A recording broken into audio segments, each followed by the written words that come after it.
আল্লাহ তাআলা বলেন, ইন্নাল্লাযীনা ইয়াখশাউনা রাব্বাহুম বিল গায়ব, নিশ্চয়ই যারা তাদের রব আল্লাহকে ভয় করে, বিল গায়ব, না দেখে, অদৃশ্য হওয়া সত্ত্বেও যারা তাদের রবকে ভয় করে, আল্লাহ তাআলা বলেন, লাহুম মাগফিরাতুম ওয়া আজরুন কাবীর, আল্লাহর পক্ষ থেকে তাদের জন্য রয়েছে দুইটা পুরস্কার।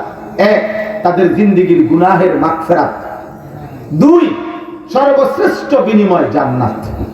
সুবহানাল্লাহ। এই ছোট্ট একটা কথা আপনি বোঝেন শুধু। আল্লাহ তাআলা বলছেন ইয়াখশাউনা রাব্বাহুম বিল গায়ব, যারা তাদের আল্লাহকে ভয় করে না দেখে। এই কথার দুই অর্থ। এক, প্রথম অর্থ হলো যে ঈমানদার ফিসসিররি ওয়াল আলান, গোপনে কিংবা প্রকাশ্যে, একাকী কিংবা সবার মাঝে আল্লাহকে না দেখেও, আল্লাযী লাম ইয়ারাহু, যে আল্লাহকে দেখে নাই মূলত, অথচ সে সব অবস্থায় একাকী থাকলেও, সবার মাঝে থাকলেও, গোপনেও প্রকাশ্যেও আল্লাহকে ভয় করে, আল্লাহ তাআলা বলেন আমি তার জিন্দেগীর সব ভুল ভ্রান্তি মাফ করে দেব, আমার জান্নাত দিয়ে দেব। দুই নাম্বার তাফসীর হলো, তাফসীরের মধ্যে লিখছে যে ব্যক্তি আল্লাহকে না দেখে ভয় করবে, এই কথার অর্থ হইল যে ব্যক্তি আখিরাত এবং পরকালের সমস্ত আযাব না দেখা সত্ত্বেও আল্লাহর আযাবকে ভয় করবে। কবরের আযাব আমরা দেখি নাই কিন্তু না দেখেও ভয় করবে। হাসরের ময়দানের আযাব আমরা দেখি নাই কিন্তু না দেখেও ভয় করবে।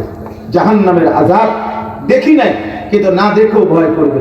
আল্লাহ বলেন কবরের আযাব, আখিরাতের আযাব, জাহান্নামের আযাব না দেখেও যারা আল্লাহর ভয়ে ভয় করবে, আল্লাহ বলেন আমি তাদের জিন্দেগীর সব গুনাহ মাফ করে দেব, আমার জান্নাত দিয়ে দেব। অতএব দোস্ত, আযাবের ভয় করা, আল্লাহকে ভয় করা, সেই ভয়ে গুনাহ ছেড়ে দেওয়া, এটা আমাদের ডিউটি, এটা আমাদের জিম্মাদারি, এটা আমাদের জিম্মাদারি। হাসেন কিংবা কাঁদেন, আপনি পৃথিবীতে থাকবেন না। অট্টালিকা কিংবা কুড়েঘর, আপনি পৃথিবীতে থাকবেন না। এটাই সত্য, এটাই বাস্তবতা। অতএব সব নওজোয়ান ভাই, কিশোর ভাই, বাবা, আল্লাহর ওয়াস্তে, আল্লাহর ওয়াস্তে এই মাহফিলের কথা এটাই। আমরা ওয়াজ ওলামায়ে কেরামের যত কথা, আমরা ঘুরে ফিরে এই এক কথা যে আল্লাহকে ডাকেন, গুনাহ ছাড়েন, নবী সাল্লাল্লাহু আলাইহি সাল্লামের সুন্নাত ধরেন, আখিরাতের ফিকির করেন। এই ছাড়া আমাদের কাছে বিকল্প কোনো ওয়াজ না। কেউ বিদ্রুপ করলেও আমগো এটাই কথা, এটাই কথা, এটাই মুমিনের কথা, আমার আখিরাত। আল্লাহ তাআলা এবার বলেন ওয়া আসিররু কাওলাকুম আবিজহারু বিহি ইন্নাহু আলিমুন বিযাতিস সুদূর। বান্দা, তোমার তিনটা অবস্থা, তুমি হয় আস্তে কথা বলো, অথবা জোরে কথা বলো, অথবা তুমি অন্তরে অন্তরে বহু কথা কাজের প্ল্যান প্রোগ্রাম করো, মনের চাওয়া। আল্লাহ বলেন মনে রেখো, আস্তে বলো কিংবা জোরে বলো কিংবা হৃদয়ে লালন করো, সব আমি জানি।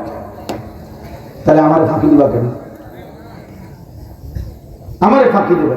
মক্কার কুরাইশ কাফেররা মাঝে মাঝে নবীজির বিরুদ্ধে ষড়যন্ত্র চক্রান্ত করিলে, তাফসীরে আছে এই আয়াতে, তারা বলতো আসিররু কাওলাকুম কাই লা ইয়াসমা ইলাহা মুহাম্মদ, আস্তে বলো, মুহাম্মদের খোদা যেন শুনতে না পায়, নয়তো মুহাম্মদের খোদার কাছে একটা ফেরেশতা আছে, ওটা পাঠাইয়া মুহাম্মদের জানাই দিন, জিবরাইল, এজন্য আস্তে কও, আস্তে।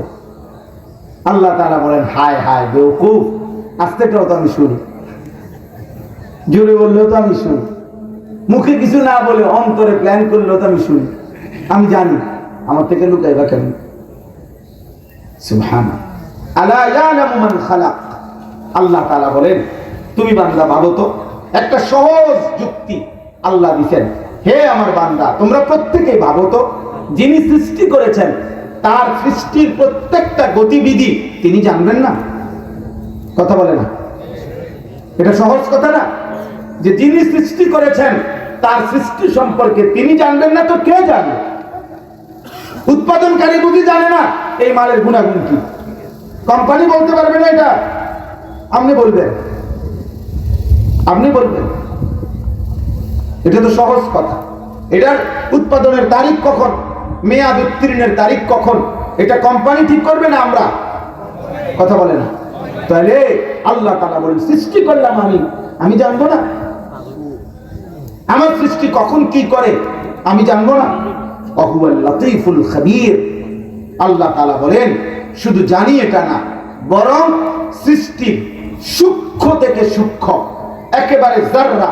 মনে করেন একটা গুনার সময় একটা নারী দেখলে, ছবি দেখলে, অস্থির দৃশ্য দেখলে আমাদের চামড়ার ভিতরের গোশত, গোশতের ভিতরের হাড্ডি, হাড্ডির ভিতরের যে অস্থি, মগজ, হাড্ডির ভিতরের যে চর্বি, এই প্রত্যেকটার ভিতরে শেষ অংশটার মধ্যেও কি ফিলিংস জাগে, গুনার কি অনুভূতি জাগে, আল্লাহ বলেন গোটা সৃষ্টির পৃথিবীর কেউ সেটা ব্যাখ্যা করে, বিশ্লেষণ করে, পরীক্ষা করে বলতে পারবে না। কিন্তু আমি লতীফ, আমি সূক্ষ্ম থেকে সূক্ষ্ম শেষ বিন্দু পর্যন্ত কি অনুভূতি হয় আমি তাও জানি। ওয়াহুয়াল লাতীফুল খাবীর। আমি সব খবর রাখি, আমি সব খবর রাখি। হ্যাঁ,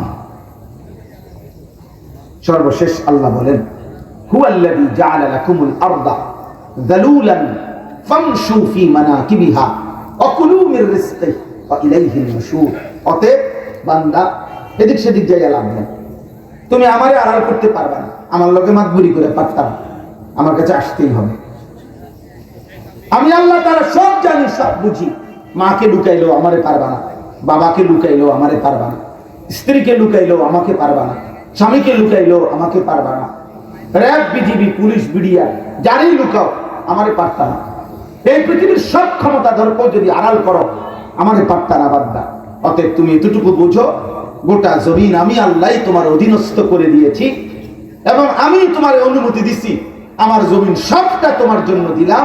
তুমি যেদিক দিয়া পারো ওদিক দিয়া যাও, আমার রিজিক তালাশ করো, উপার্জন করো, বক্ষণ করো, কোনো অসুবিধা নাই।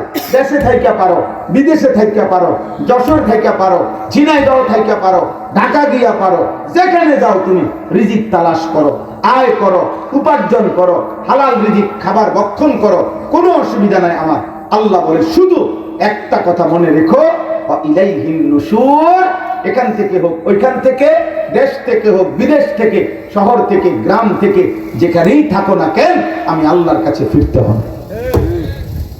হবে বলে না? ফিরতে হবে, ওই মালিকের কাছে যেতে হবে। আল্লাহ বলেন এটা শুধু মনে, এই সত্য ভুলে যেও না। এই জন্য আমি শুরুতে বলছি যে জীবন আল্লাহ চিনে না, যে জীবন আখিরাত চিনে না, যে জীবন গন্তব্য চিনে না, ওই জীবন জানোয়ারের জীবন। কুকুর কোন গন্তব্য জানে না, কুকুর জানে না তার জান্নাত কি জাহান্নাম কি, শুকর জানে না,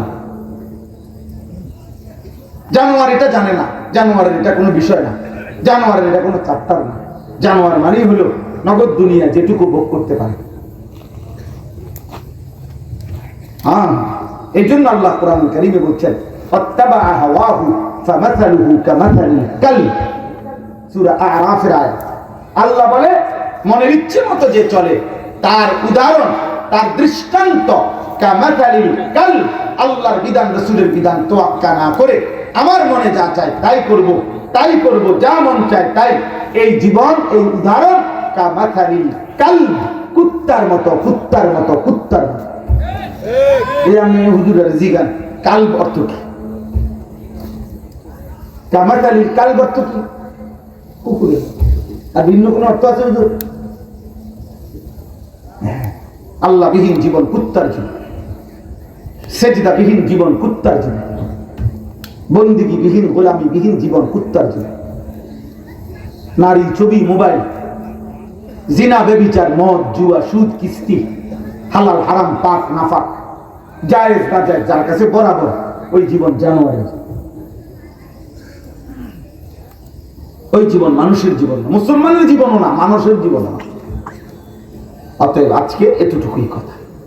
আল্লাহ তাআলা আপনাদেরকে তৌফিক দান করেন।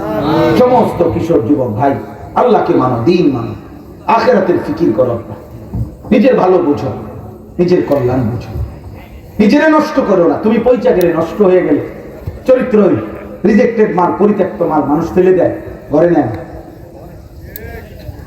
ফসল মাল মানুষে নেয় না আব্বা, হাজারো মেল ফ্যাক্টরির বর্জ্য ফেলে দেয়, হাজারো মেল ফ্যাক্টরির জুটা মাল ফেলে দেয়, ওটাকে কেউ কদর করে না।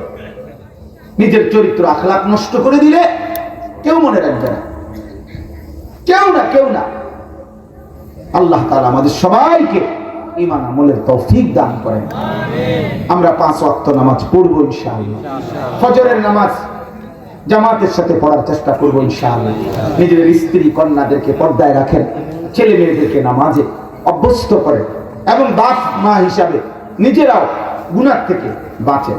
মিথ্যা বলবেন কেন, গালি কেন দিবেন, সুদ কিস্তি হারাম রোজগার কেন করবেন, বিড়ি সিগারেট চা দোকানের আড্ডা টেলিভিশন নাটক সিনেমা কেন দেখবেন? আপনার লজ্জা নেই? আপনি বুঝেন না আপনার থেকে আপনার সন্তান শিখবে? আল্লাহ আমাদেরকে তৌফিক দান করে, কবুল করে। আজকের এই মাহফিলকে আল্লাহ তাআলা ভরপুর কামিয়াব করে দেন। নওজওয়ানদের এই ফিকির আয়োজনে আল্লাহ তাআলা বরকত দান করে। আমিন। সুবহানাল্লাহি ওয়া বিহামদিহি, সুবহানাকাল্লাহুম্মা ওয়া বিহামদিকা। জি মাশাআল্লাহ, আপনার 1 মিনিট দোয়া করে দিচ্ছি। দোয়া হবে এখন, আর কোনো বয়ান হবে না। জি।